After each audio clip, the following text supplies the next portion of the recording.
Yashodanandana Jaya Vrajajana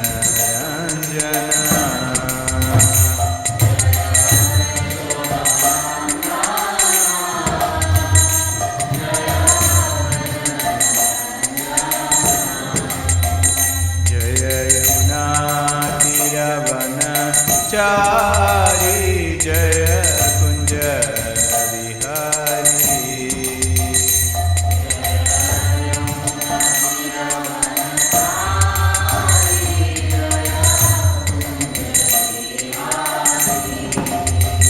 Jaya Yamuna Tiravana Chari Jaya Kunja Bihari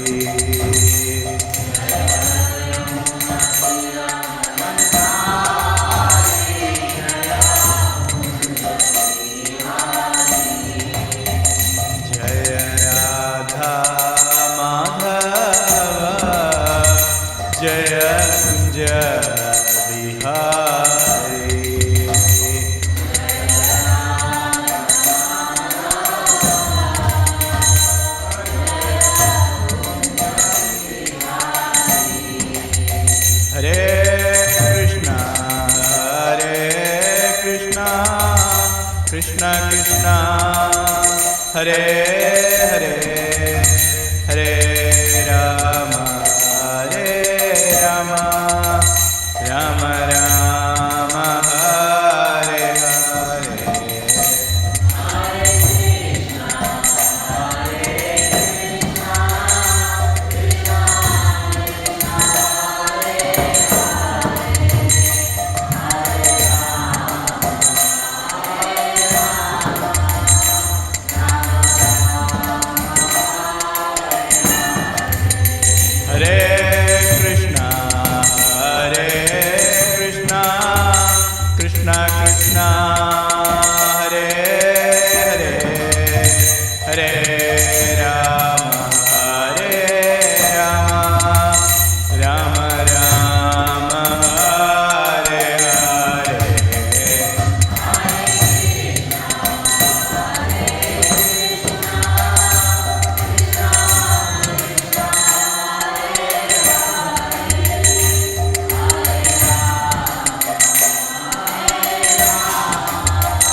Prabhupada Ashtottara Shri Śrīmad Bhaktivedanta Swami Maharaj Srila Prabhupada ki jai. Jai Om Vishnupada Paramahamsa Prabhupada Ashtottara Shri Śrīmad Bhaktivedanta Sri Thakur Maharaj Srila Prabhupada ki jai. Ananta Kodi Vaishnava Vrinda ki jai. Namacharya Srila Haridas Thakur ki jai. Presa Kho Jai Shri Krishna Chaitanya Prabhu Nityananda Shri Advaita Gadadhari Shri Vasadi Gaura Bhakta Vrinda ki jai. Grandharaj Śrīmad Bhāgavatam ki jai. Nitai Gaura Premanande. All glories to assembled devotees, all glories to assembled devotees, all glories to assembled devotees, all glories Shri Guru Gauranga, all glories Shri Prabhupada ki jai. Om Namo Bhagavate Vasudevaya.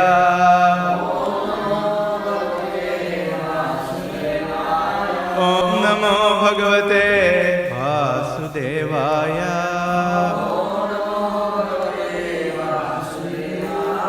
Om Namo Bhagavate Vasudevaya.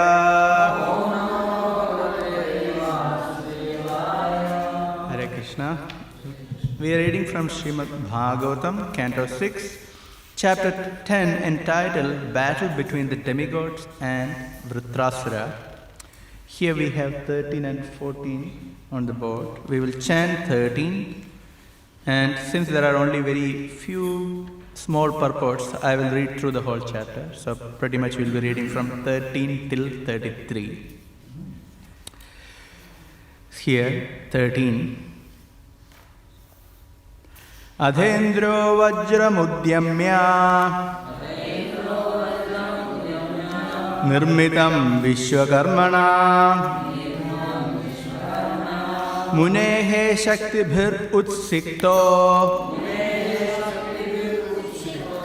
bhagavat tejasanyutaha.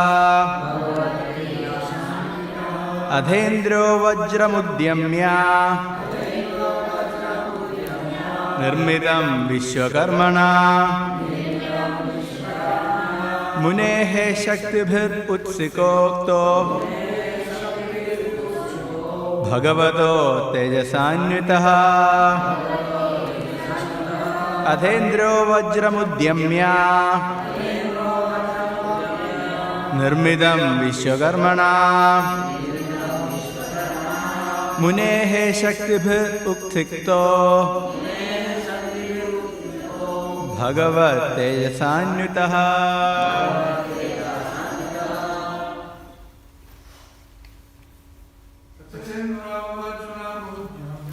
Adhendro vajramudyamya nirmitam vishwakarmana munehe shaktibhir utsikto Bhagavat tejasanyutaha. Adhendro vajramudyamya nirmitam vishwakarmana munehe shaktibhir utsikto Bhagavat tejasanyutaha.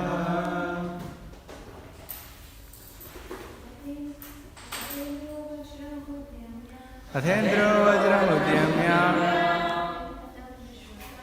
vishwakarmana munehe shaktibhir utsikto Bhagavat tejasanyutaha. Adhendro vajramudyamya vishwakarmana munehe shaktibhir utsikto Bhagavat tejasanyutaha. Vruto devaganai sarver gajendro parya shobhata suyamano muniganaihi trailokyam harshayanniva. Word to word translation. Atha, therefore. Indraha, the king of heaven. Vajram, the thunderbolt. Udyamya, firmly taking up. Nirmitam, manufactured. Vishwakarmana, by Vishwakarma. Munehe, of the great sage Dadhichi, Shaktibhihi, by the power, Utsiktaha, saturated, Bhagavat, of the Supreme Personality of Godhead, Tejasa, with spiritual power, Anvitaha, endowed. Translation: thereafter, King Indra very firmly took up the thunderbolt manufactured by Vishwakarma from the bones of Dadhichi, charged with the exalted power of Dadhichi Muni and enlightened by the power of the Supreme Personality of Godhead. Indra rode on the back of his carrier Airavata, surrounded by all the demigods, while all the great sages offered him praise. Thus, he shone very beautifully, pleasing the three worlds as he rode off to kill Vritrasura. Text 15. Vritram abhyadarvacha chatrum asranika yuthabaihi pratyastamojasa rajan kruddho rudra ivantakam. My dear King Parikshit, as Rudra, being very angry at Antaka, Yamaraj, had formerly run towards Antaka to kill him, Indra angrily and with great force attacked Vritrasura, who was surrounded by the leaders of the demoniac families. Verse 16. Tada Suranam Asurai Rana Parama Darunaha Tredamukhe Narmadayam Abhavad Pradhame Yuge. Thereafter, at the end of Satyuga and the beginning of Treta Yuga, a fierce battle took place between the demigods and the demons on the bank of the Narmada. Purport by Srila Prabhupada. Herein, the Narmada does not mean the Narmada river in India. The 5 sacred rivers in India, Ganga, Yamuna, Narmada, Kaveri and Krishna, are all celestial, like the Ganges river. The Narmada river also flows in the higher planetary systems. The battle between the demigods and the demons took place in the higher planets. The word Prathame Yuge means in the beginning of the first millennium, that is to say, in the beginning of the Vaivashyata Manvantara. In one day of Brahma, there are 14 Manus who each live for 71 millennium. The 4 yugas, Sattva, Treta, Dwapara and Kali, constitute 1 millennium. We are presently in the Manvantara of Vaivashyata Manu, who is mentioned in Bhagavad Gita. Imam Vivashyate Yogam Proktavana Hamavyam Vivashwan Manave Praha. We are now in the 28th millennium of Vaivashyata Manu. But this fight took place in the beginning of Vaivashyata Manu's first millennium. One can historically calculate how long ago the battle took place, since each millennium consists of 4,300,000 years, and we are now in the 28th millennium. Some 120,400,000 years have passed since the battle took place on the bank of the river Narmada. 17 to 18. Rudrair vasubharadityer Ashverbhyam Pidar Vanibhi Marubhir Rubhubhir Sadhyer Vishvedevai Marutpatim Drishtva Vajram Dharam Shakram Rochamanam Swayashriyam Namrishyan Asura Rajan Mridhe Vrata Puraharsharaha. O King, when all the Asuras came onto the battlefield headed by Vritrasura, they saw King Indra carrying the thunderbolt and surrounded by Rudra, Vasus, Aditya, Ashwini Kumaras, Pitas, Vanis, Marut, Rubhus, Sadhyas and Vishwadevas. Surrounded by his company, Indra shone so brightly that his effulgence was intolerable to the demons. Verse 19 to 22. Namuji Shambaro Narva Divimurthva Rishabhosura Haigriva Shankushi Shira Vibarchatir Ayomukha Pulomo Vrishaparvacha prahaterir hedir utkalaha daitya danava yaksha rakshamsvicha sahasrashaha sumali mali pramukhaha kartaswara parichadaha pradi siddhendra senagram mrityorapi durasadam abhyardayan asambhranta simha nadena durmadaha gadabhir parigher banehi prasa mudgara tomarehi. Many hundreds and thousands of demons, the demi-demons, yakshas, rakshasas, meat-eaters, and others headed by Sumali and Mali resisted the armies of King Indra, which even death personified cannot easily overcome. Among the demons were Namuchi, Shambara, Anarva, Dimurdha, Rishabha, Asura, Hayagriva, Shankushira, Viparchitti, Ayomukha, Puloma, Rishabharva, Praheti, Heti, and Utkala, roaring tumultuously and fearlessly like lions. These invincible demons, all dressed in golden ornaments, gave pain to the demigods with weapons like club, bulgion, arrows, barbed darts, mallets, and lances. Shulehi, paraswadhi, khadgehi, shadagnibhir, bhushundubhi, sarvato, vakirna shastrehi, astraischa, vidubharshabhan, armed with lances, tridents, axes, swords, and other weapons like shadagni, Bhu and Bhushundis. The demons attacked from different directions and scattered all the chiefs of the demigod armies. Verse 24.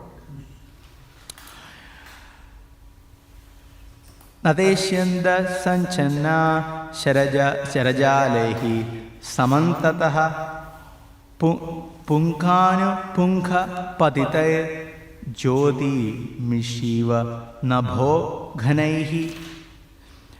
As the stars in the sky cannot be seen when covered by dense clouds, the demigods, being completely covered by the networks of arrows falling upon them one after another, could not be seen. Verse 25.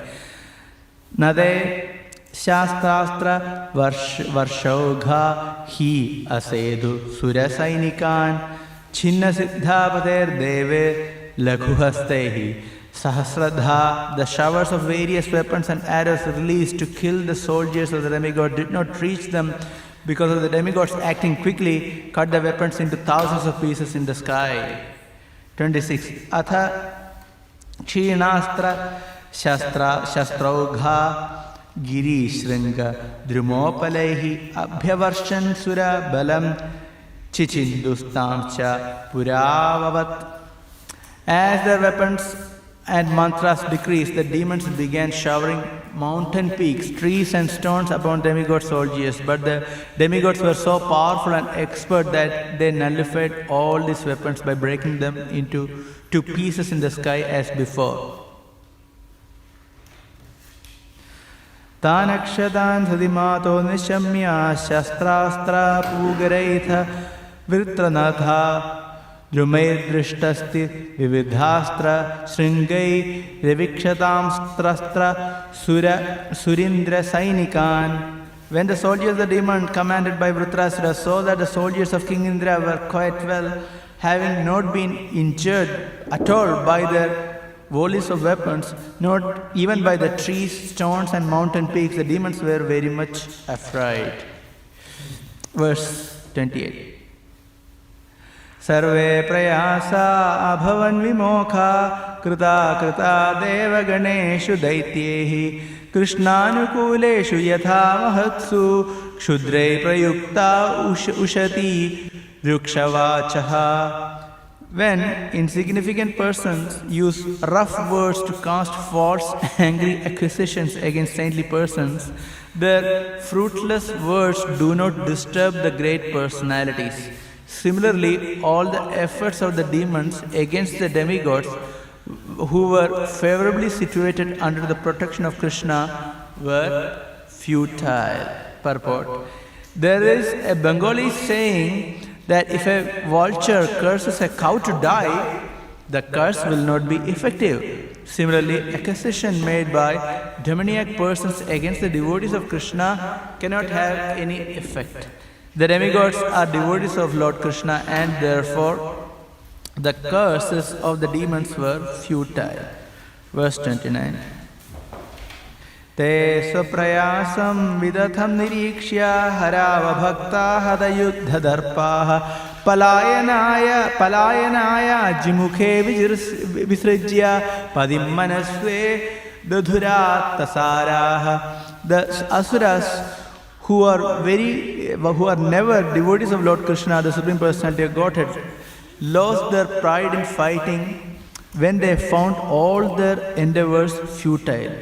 Leaving aside their leader, even in the very beginning of the fight, they decided to flee because all their prowess had been taken away by the enemies. Verse 30. Vrutro suramsta nanugan manakhi pradhavata prekshya babhasha etat palaitam prekshya balam cha bhagram bhayena tivrena vihasya viraha. Seeing his army broken and all the asuras, even those known as great heroes, fleeing the battlefield out of intense fear, Vritrasura, who was truly a great-minded hero, smiled and spoke the following words. Verse 31. Kalo papannam rujiram manasvinam jagata vacham purusha pravira he viprajitte namuche puloman mayarva chambarame shrunudhvam. According to his position and the time and circumstances, Vritrasura, the hero among heroes, spoke words that were much to be appreciated by thoughtful men. He called to the heroes of the demons, O Viprachiti, O Namuchi, O Puloma, O Maya, Anvara and Shambara, please hear me and do not flee. Verse 32. Jadasya mrityur dhruva eva sarvata pradikriyayasya nacheha klishprata logo yashachaya tato yadihyamam ko nama mrityum cha vrinina yuktam. Vritrasura said, all living entities who have taken birth in this material world must die. Surely no one in this world has found any means to be saved from death. Even Providence has not provided a means to escape it. Under the circumstances, death being inevitable, if one can gain promotion to the higher planetary systems and be always celebrated here by dying a suitable death, what man will not accept such a glorious death? Purport. If by dying one can be elevated to the higher planetary systems and be ever famous after his death, who is so foolish that he will refuse such a glorious death? Similarly, advice was also given by Krishna to Arjuna. My dear Arjuna, the Lord said, do not desist from fighting. If you gain victory in the fight, you will enjoy a kingdom, and even if you die, you will be elevated to the heavenly planets. Everyone should be ready to die while performing glorious deeds. A glorious person is not meant to meet death like cats and dogs. Last verse of the chapter, verse 33. Thou sammataviha mrityuddurapo yat brahma samkharanaya jitasu kalevaram yogarato vijahvayat yadagranir virya shaye nivrittaha. Therefore, there are two ways to meet a glorious death, and both are very rare. One is to die after performing mystic yoga, especially bhakti yoga, by which one can control the mind and living force and die absorbed in the thoughts of the Supreme Personality of Godhead. The second is to die on the battlefield, leading the army and never showing one's back. These two kinds of death are recommended in the Shastra as glorious. Thus end the Bhaktivedanta purports of the 6th canto, 10th chapter of the Śrīmad Bhāgavatam, entitled The Battle Between the Demigods and Vrndesa. Om Ajnanatimranthasya Jnananjanashalakaya Chakshurunmilitam Yena Tasmai Shri Gurave Namaha. Shri Chaitanya Manobhishtam Sthapitam Yena Bhutale Swayam Rupa Kadamahyam Dadati Swapadantikam. Jai Shri Krishna Chaitanya Prabhu Nityananda Shri Advaita Gadadha Shri Vasadi Gaura Bhakta Vrinda. Hare Krishna Krishna Krishna Hare Hare Hare Rama Rama Rama Hare Hare. Hare Krishna.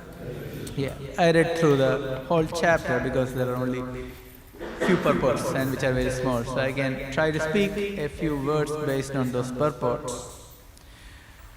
As we can see in the verse 12, we heard that the Dhyiji Muni left his body by mystic power. He had the power to absorb himself in trance and burn his body to ashes.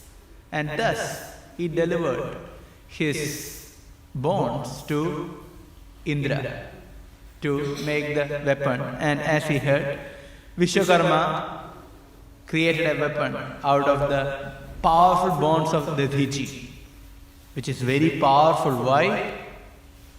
Why the bones are very powerful of the Dhyiji? He did a lot of austerities. Exactly, he performed a lot of austerities, and thus these bones had so much of strength, and that was sufficient to kill such a great demon as Vrndesa. And now, using this weapon, the demigods with renewed powers started attacking the demons.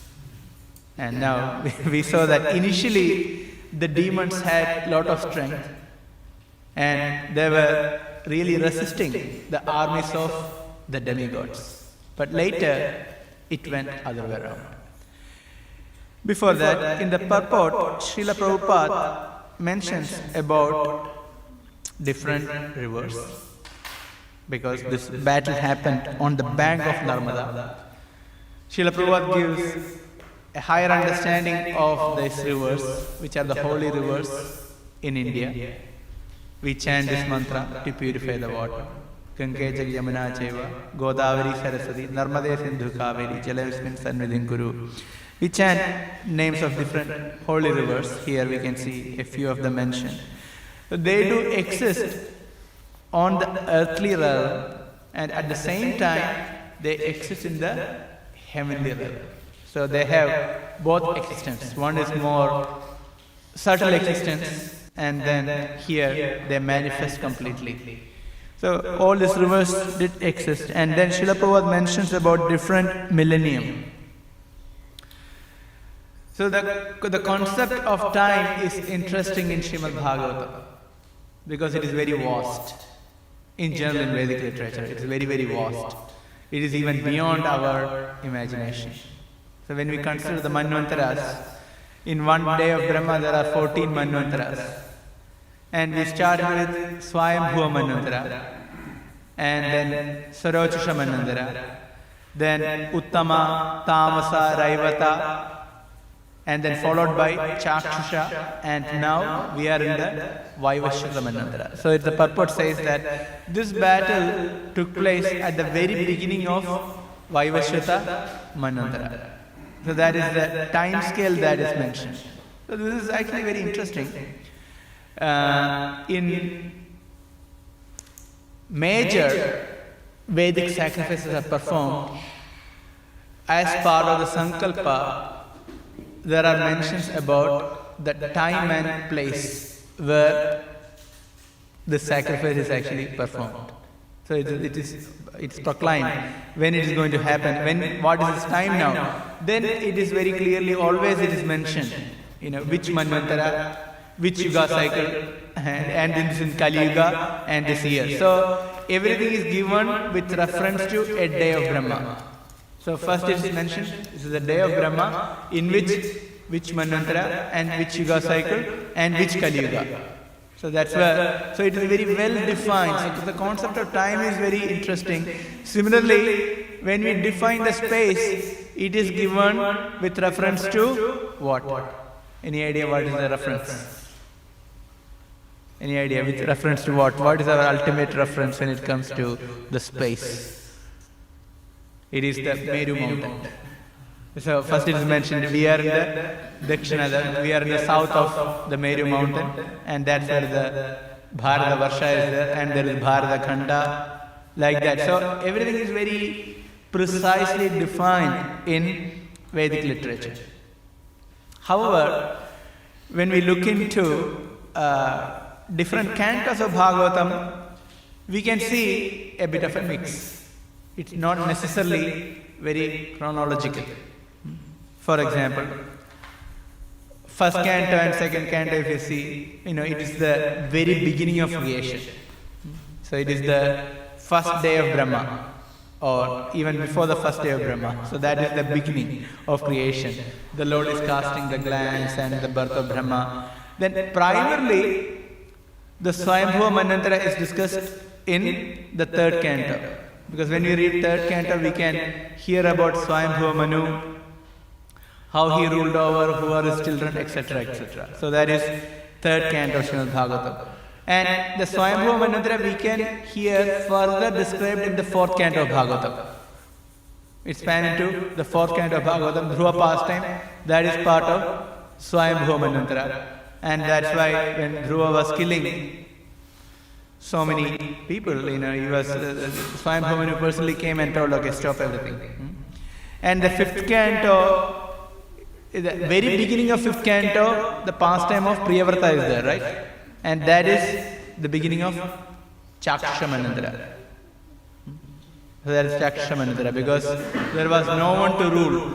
So many Manvantaras passed after Swayambhuva, Surochisha, Uttama, Tamasa, Raivata, all passed. Now 6 Manvantara. And there was no one to rule, and that's why they got Priyavrata to go and rule. So that is the 6th Manvantara we can say, the 6th Manvantara in the 5th canto we can see.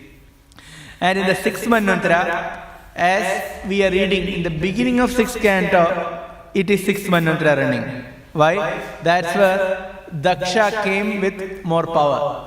He performed austerities for about 4.5 or nearly 5.5 Manvantaras. And he performed austerities, and then he came up with a lot of power. So that is the beginning of Chaksha Manvantara, as it is mentioned in the beginning of 6th canto, that we already covered. And now, Prabhupada and the purport says that, as well as the verse text says that, this battle took place in the beginning of Vaivashuddha Manvantara. So we can see a switch between Chaksha Manvantara in the beginning of 6th canto, and here this battle took place in the beginning of Vaivashuddha, the current Manvantara, 7th Manvantara. But this chronology doesn't continue, because if we look into 7th canto predominantly is in Chaksha Manvantara. It actually goes back to Chaksha Manvantara. Prahlad Maharaj pastime took place in Chaksha Manvantara. However, when you read the conversation between Narada Muni and Yudhishthira Maharaj, that is the beginning of 7th canto, and the later chapters of 7th canto describing the Varnashram Dharma, that is in the current Manvantara. It was just happened 5,000 years back, so that is in Vaivashuddha Manvantara. And now the 8th canto, if you see, the first chapter, the Gajendra pastime took place in a different Manvantara. It took place in the 5th Manvantara.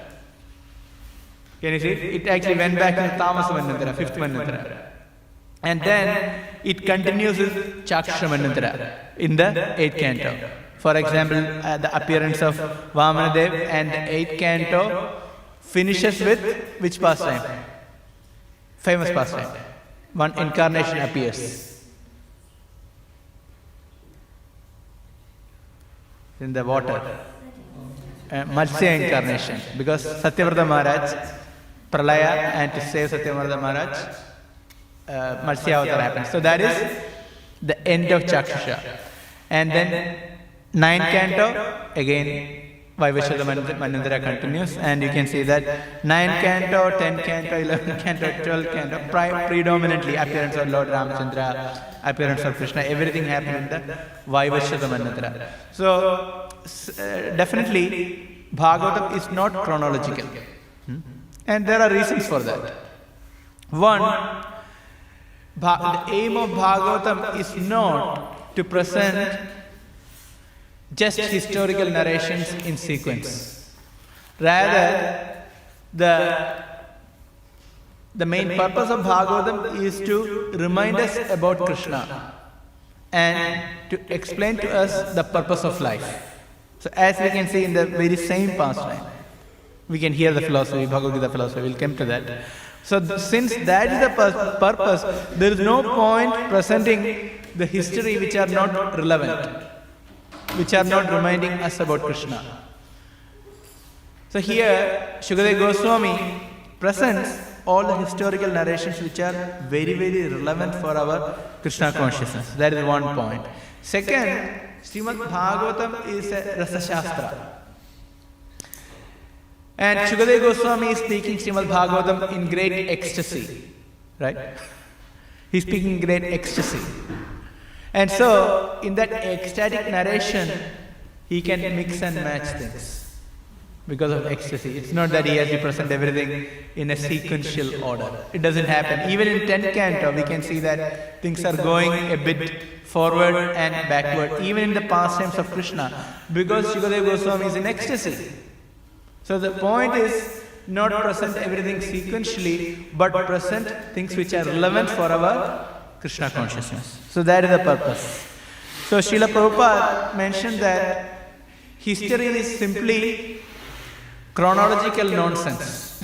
That is a statement about history. It's just chronological nonsense. There is not much point studying history because history is repeating and nobody is learning anything.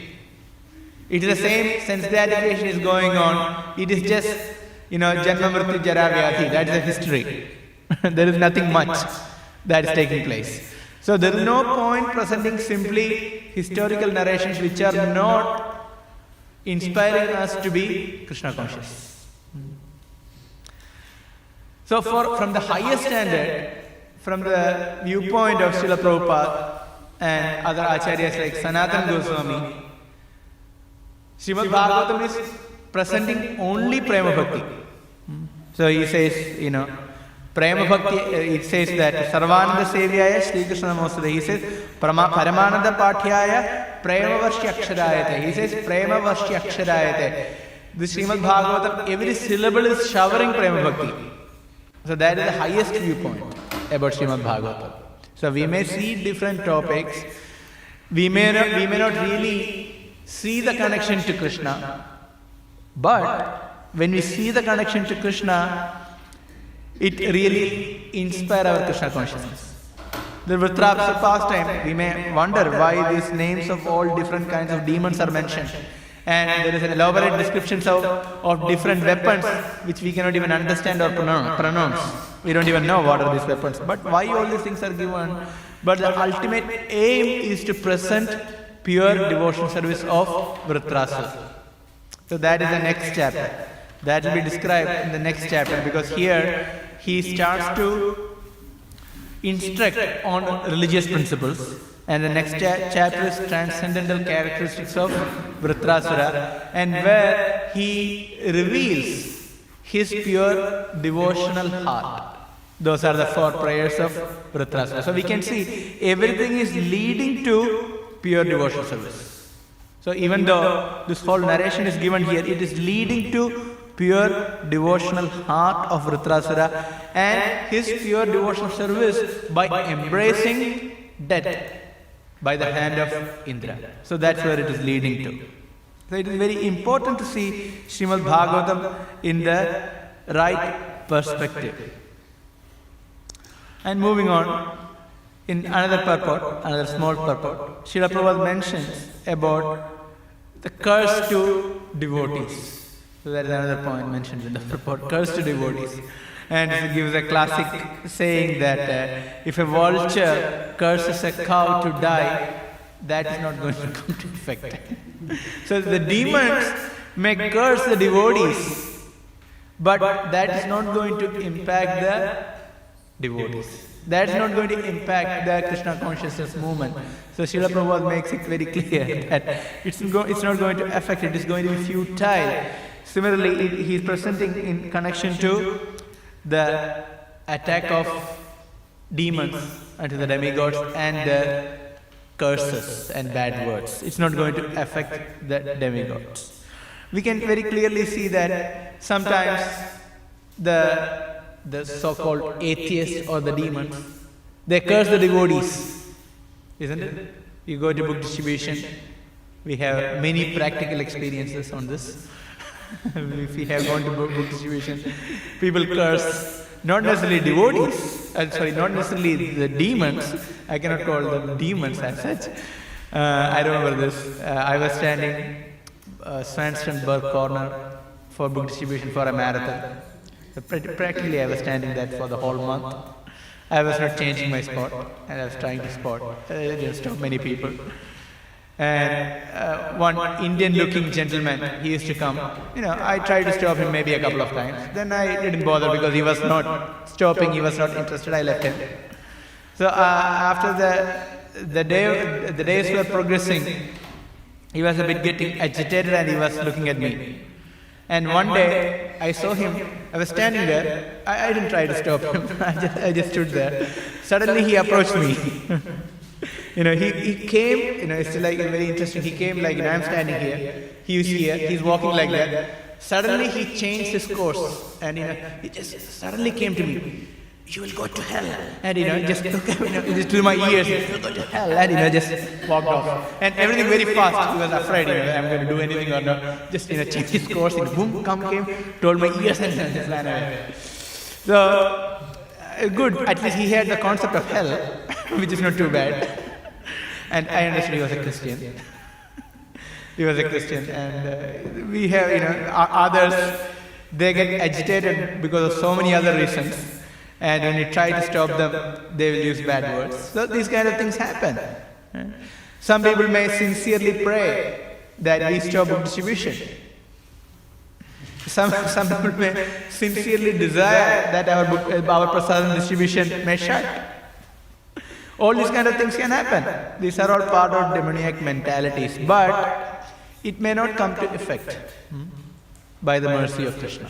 Of course, sometimes there can be temporary adversities. That is very much possible. But still, if devotees push forward, Krishna will help.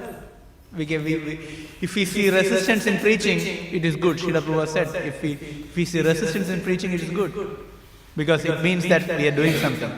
If there are complaints, it's good in one sense, but then it means we are doing something. If there are no complaints, it means we are not doing anything. So complaints are good in one sense. Of course, it shouldn't go to the extremes. We have to be careful. I remember when we started distributing prasadam in Melbourne Uni, Swami called me and he told me one thing. He said, we started distributing prasadam in Melbourne Uni twice, and both times we got shut. Twice, he said, because all the vendors, they complained. And they played politics and they shut.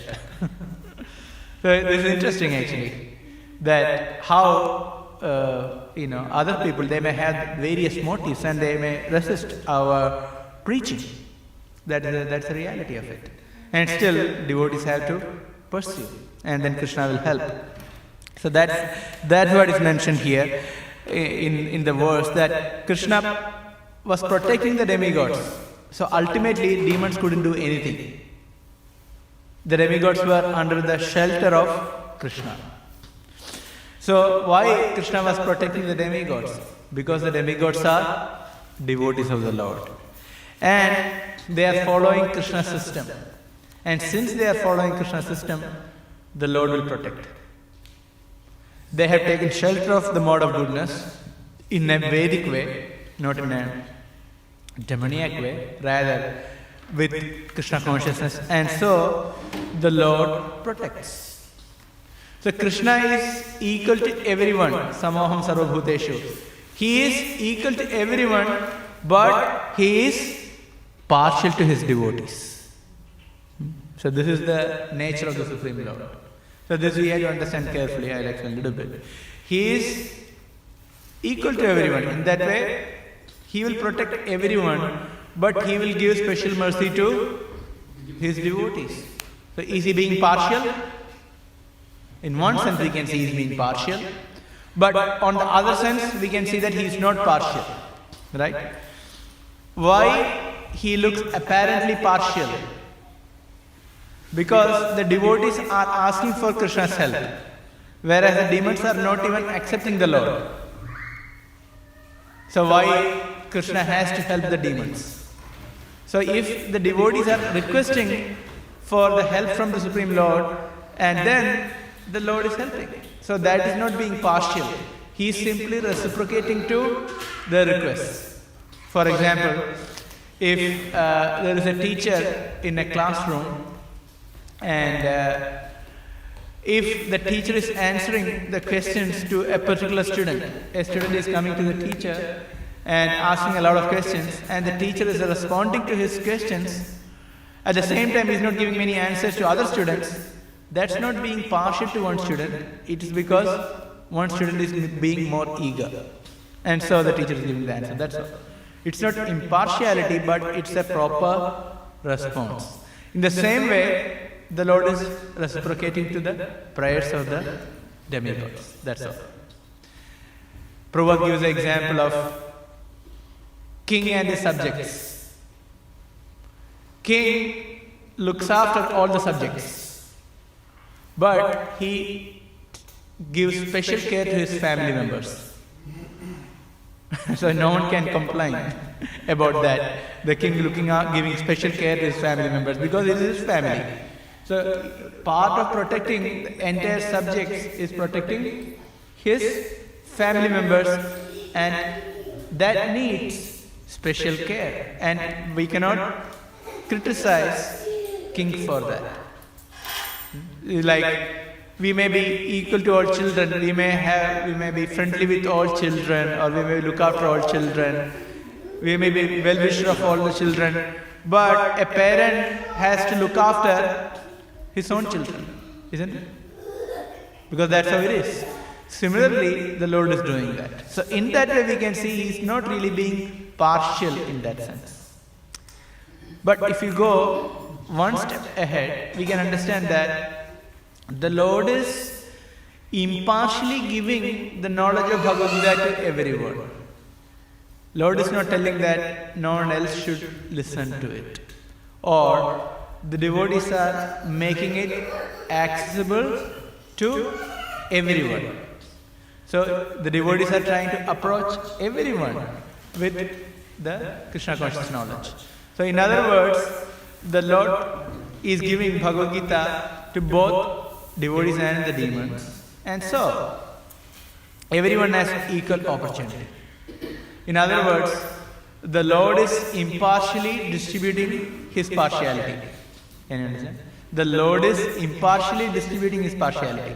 Okay, you want to be partial to you, I will be partial to my devotees, but you can also receive my partiality if you want to.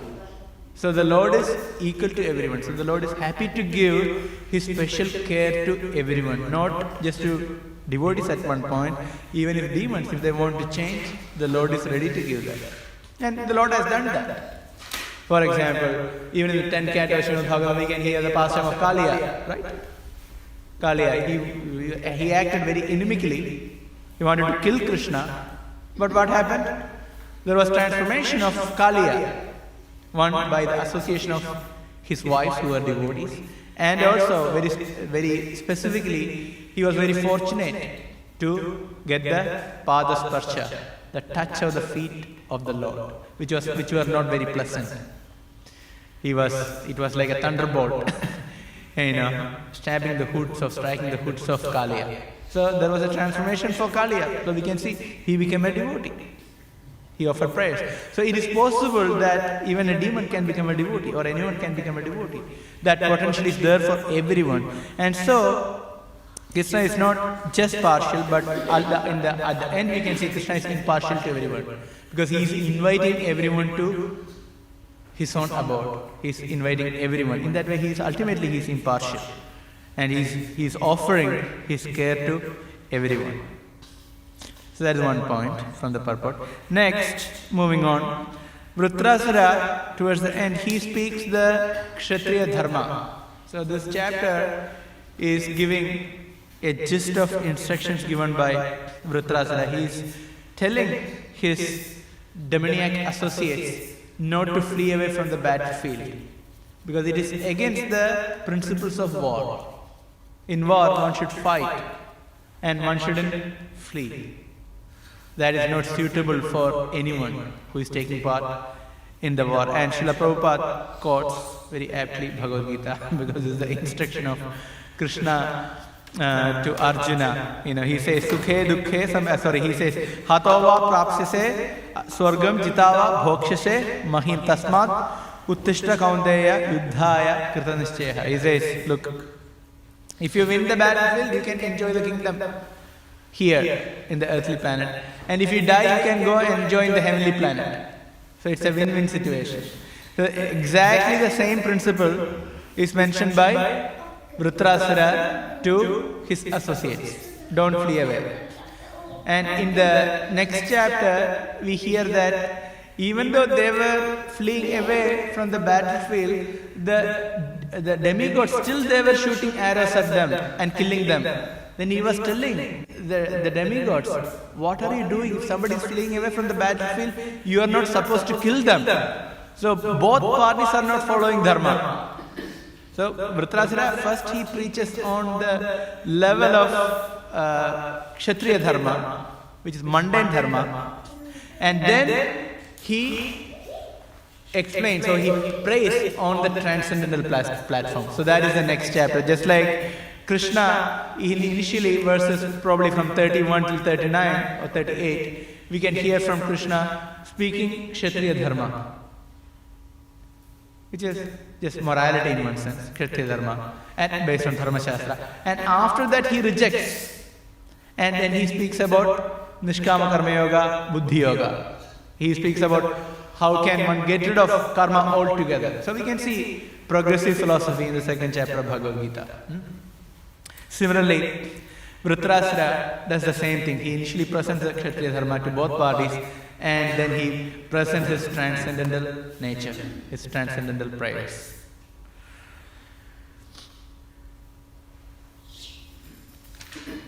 And finally, we can hear in the last verse of this purport, the 33, that two kinds of glorious death. So first glorious death is dying in the battlefield, or that's on a lower level, because that is good in terms of attaining the heaven. That is glorious because materially it is laudable, and one will have fame spread all over the world. That is one kind of death.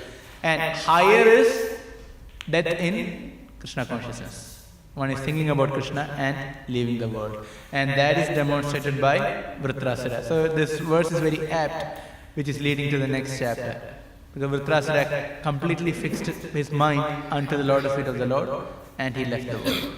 So it was a great achievement for Vrindesa. He went back home, back to Godhead. So that we can see in this verse. So that is even more glorious. So there are different kinds of glorious death. This is even more glorious. So our Krishna consciousness movement is based on that. That is leading a life so that one can leave this world thinking about Krishna. So even the beginning of sadhana bhakti is about that. Sarve vithi nishayothayoho etayoreva kinkara. What is that? Smartavyam satatam Vishnu vismartavya na jatuchit. So this is the principle. Always remember Krishna and never forget him. So this principle is presented right from the very beginning of sadhana bhakti. Right from the very beginning. So if you think about, it's not on a very advanced platform, or one has reached the bhava, prema, or even nishtha bhakti, or ruchi, asakti, not on that platform, even on the very beginning, how can you remember Krishna? So all the sadhana program, right from the morning program, it is to help us remember Krishna. Chanting to remind us about Krishna. Then the services that we have performed help us to remember Krishna. So everything is based on the one principle, always remember Krishna and never forget Him. And then that kind of life can lead us to the death in which we can think about Krishna. It is glorious. So great devotees, they all demonstrated that. So we can, from the time immemorial, Vrndesa, this happened, as Prabhupada mentioned, a few hundred thousands of years back. He left the world thinking about the Lord, and he went to the planet of Sankarshan. He is a devotee of Sankarshan, so he went to his abode. Similarly, now we can see great devotees of our times, they thought about Krishna and they went back home, back to Godhead. So we can see the relevance of Bhagavatam right now. So that is the meaning of Bhagavatam. So it is relevant all the time. Srila Prabhupada demonstrated. So many other great devotees, they demonstrated. Great devotees doesn't mean that only gurus or sannyasis, but even simple devotees. I heard one story, one devotee, he was a Sankirtan devotee, he was performing, he was doing book distribution and other preaching program whole his life, and he was in his deathbed. He was in Mayapur, and just waiting to leave this world, Final moment, one devotee, he was, sometimes he's opening, he was not completely unconscious, sometimes he's opening the eyes, seeing, going into unconscious state, coming back, going back, etc. In and out. And one devotee showed a picture of Panchatattva. So he saw Panchatattva, he looked at it, he said Panchatattva and he just died.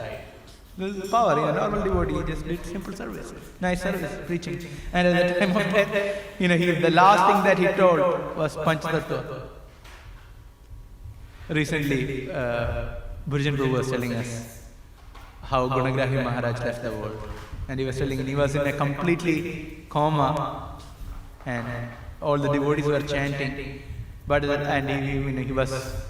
was given morphine, so he was completely unconscious.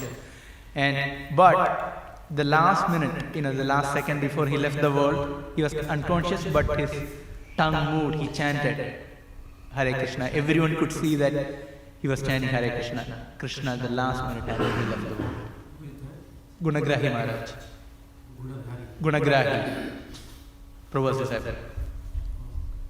So we can see, we have so many examples in this world who actually demonstrated how to live this world.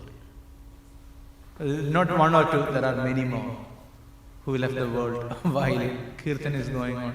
Krishna makes all this arrangement. So that's how it is. So this is very instructive, this section. So Vrndesa is teaching right from Dharma Shastra to pure devotional service. So with this I stop and see if there are any questions or comments.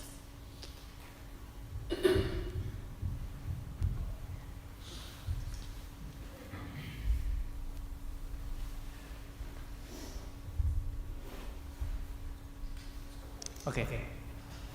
There are no questions. Thank you very much. Śrīmad Bhāgavatam ki jai, Srila Prabhupada ki jai.